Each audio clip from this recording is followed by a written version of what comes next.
So the question before us is the 14th Amendment and the question of unborn personhood and where the courts fit in, where does Congress perhaps, given our location right next to Capitol Hill, where does Congress fit in? I want to zoom out a little bit and submit to you an overarching claim that kind of sets the tone for how I think about these issues.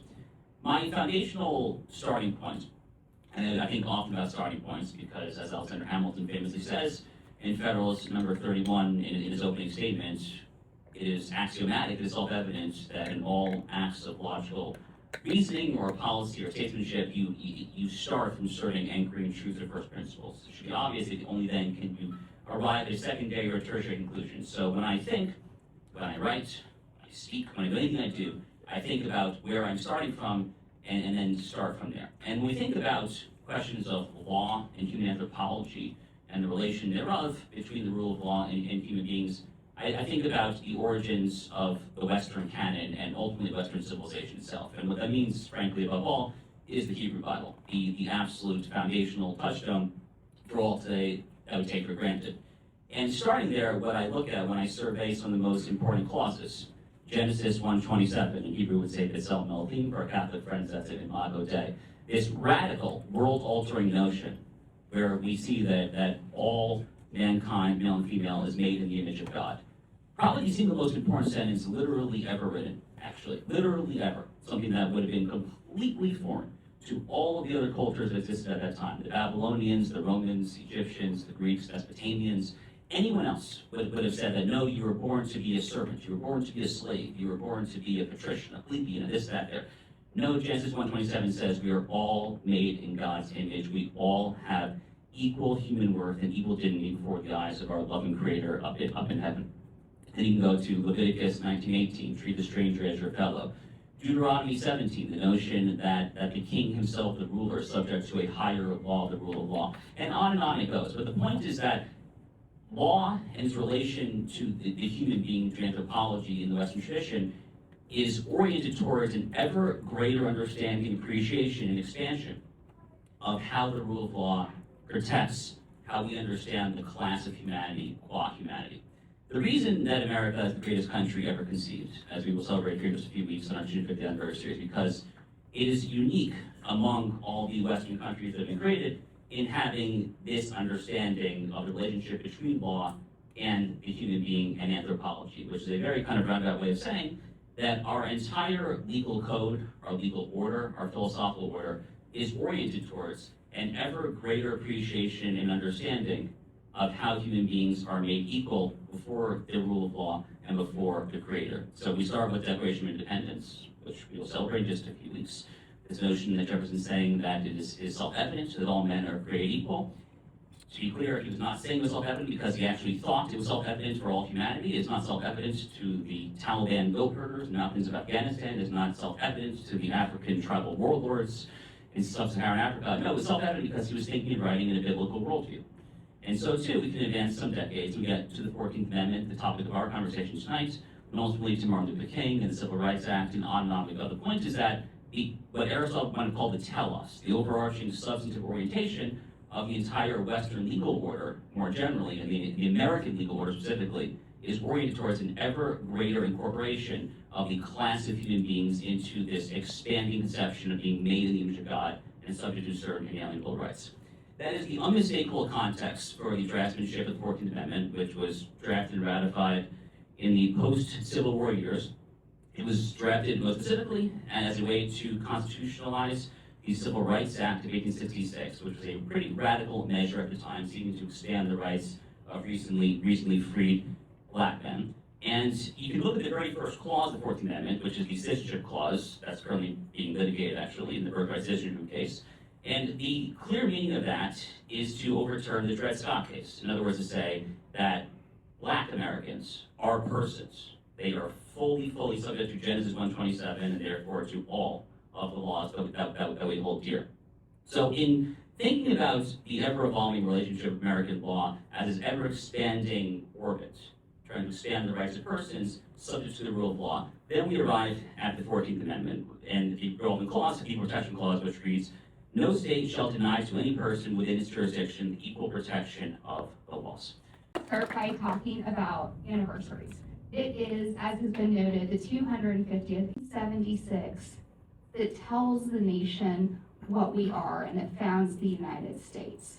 Now, we can't appreciate what our founders did without understanding why they did it. We know why they did it. It's in the second paragraph of the Declaration of Independence. We hold these truths to be self-evident that all men are created equal, that they are endowed by their Creator with certain unalienable rights, that among these are life, liberty, and the pursuit of happiness. All men are created equal. This is what Abraham Lincoln called the ancient faith of our founders.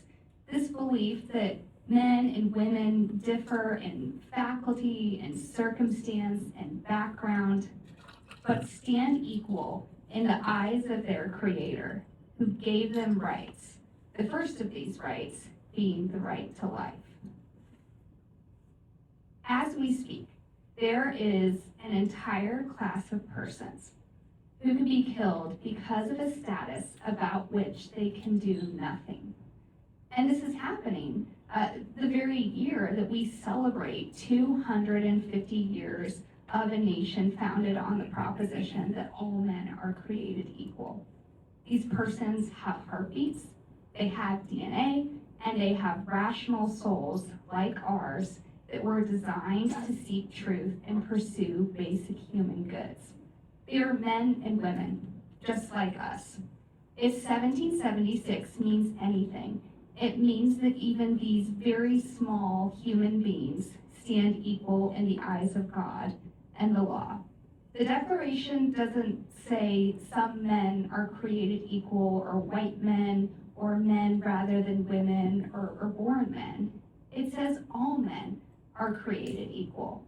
And in the same way, the 14th Amendment of the United States Constitution says that no state shall deny to any person within its jurisdiction the equal protection of the laws. It's not inevitable that abortions have to keep going up. The actions of freely willed men and women can still move the course of human events. I didn't grow up in America. I am American, but I grew up as a missionary kid overseas in Uganda, East Africa.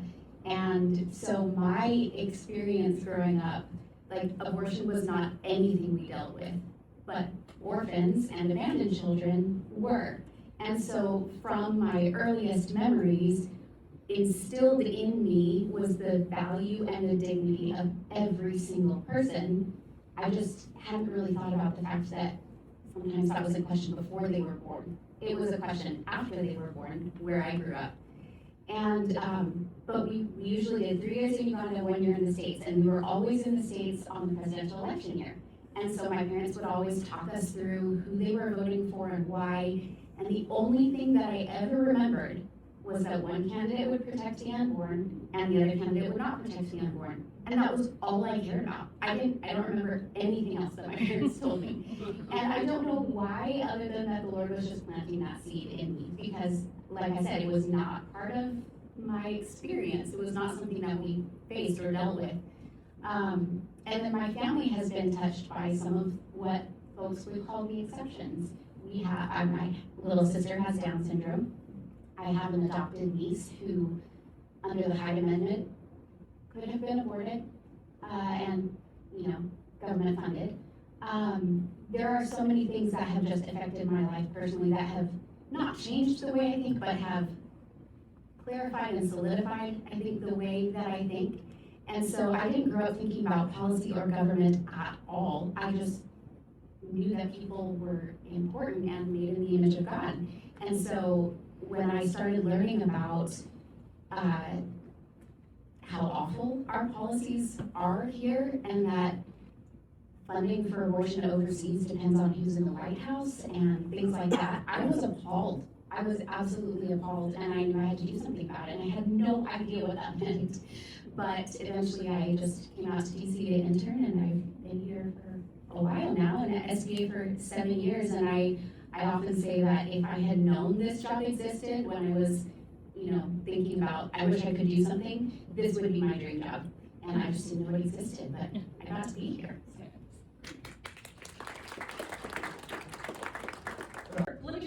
about him to embarrass him, because that's my goal. And that is that, what you really hope for is that you're going to find once you've worked really hard to elect people, you're going to find at least a handful of people where restoring the right to the unborn is a top matter, at least among the top. And to be perfectly honest, it doesn't happen that often. But sometimes you have a senator or a congressman in your fold or a governor in your fold that makes up for tenfold what we lack. And I would say this, it's a whole new ballgame with you in the U.S. Senate, and the path that you've taken has just been beautiful. And I'm glad that Elle didn't get you back. I'm glad that Missouri relinquished you from being the Attorney General so that you could be a U.S. Senator. But your leadership for the nation right now is irreplaceable. I have come from North Carolina, where the great Jesse Helms was. He was that guy for a little while, but I'm just saying, not even close. God bless you. Thank you for joining us. Thank you so much. That's very kind. I don't think I can top that, so maybe I should just stop right now. I apologize that I'm wet. I just come in from the rain, and just to get expectations where they should be, let me just tell you the real story, which is that Marjorie wanted my wife, and so she wasn't available tonight. She's like, well, can you at least then come, Josh, say a word or two. No, it's terrific to be here. It's terrific to be with people who care so much about life. I don't want to detain you long from your conversations. I just want to say that I think we're at a critical moment when it comes to the right to life movement in this country.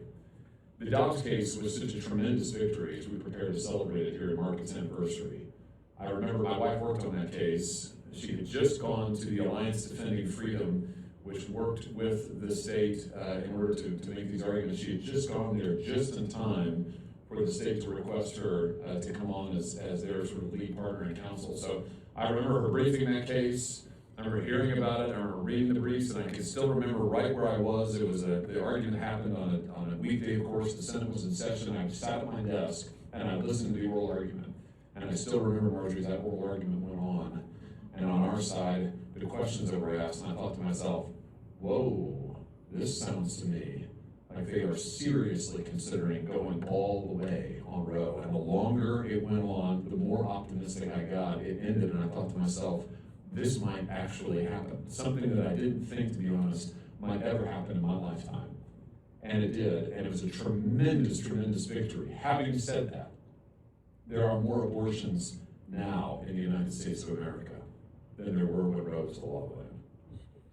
Abortions are up 24% just in the last couple of years. So we're at a turning point moment, and at the same moment that abortions are rising, the voices in this town are telling those of us who are pro-life, those of us who are conservatives, those of us who are people of faith, to stop talking about abortion. I mean, have you gotten the memo? I have many times from my own leadership.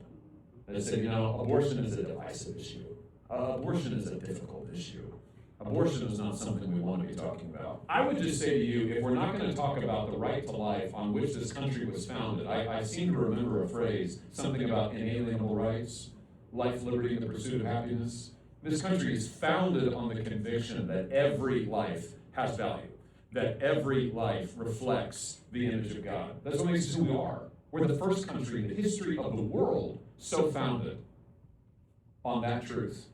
If we're not going to talk about that and fight for that, what are we doing here?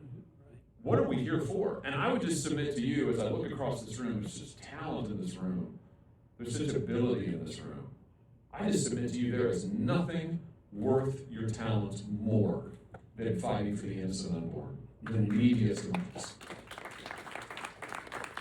They don't have a voice, you should be their voice. They don't have advocates, you must be their advocates. They don't have anyone to stand up for them, we must stand up for them. That's what we're here to do. I know it's what I'm here to do. And I believe that if we do that together at this critical turning point moment, at this inflection point moment for the right to life and for our country, because at the end of the day, the fight for life is a fight for the character and the heart of the United States of America. It's a question about what kind of a country we're going to be. Are we going to be a country that protects the needy? Are we going to be a country that protects the vulnerable? Are we going to be a country that honors every life or not?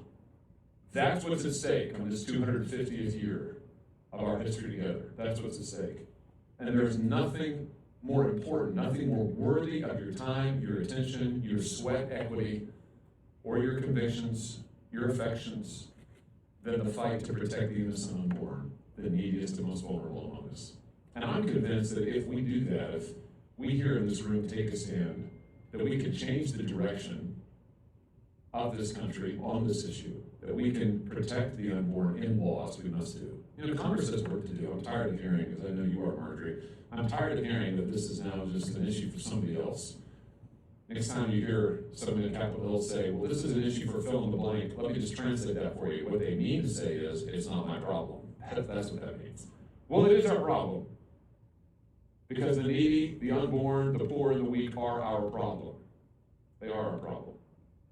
The innocent unborn are our problem. It's time Congress did something about it. We need to protect the innocent unborn in law. We need to put restrictions back on mifepristone. Heck, we need to ban mifepristone in the United States of America. It's time to issue security.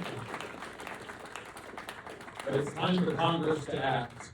But above all, it is time to win the conversation when it comes to the heart of the American people. We live in a great nation. We're a great nation because we're a good nation. And we have both the opportunity and the calling to remind our fellow Americans what makes us good. And what makes us good, the essence of it is, we are willing to protect those in need. We are willing to protect those who are innocent and vulnerable. We are willing to protect the unborn. It is time to make that case again. I look forward to doing it with you in the years to come. Thanks for having me. God bless you.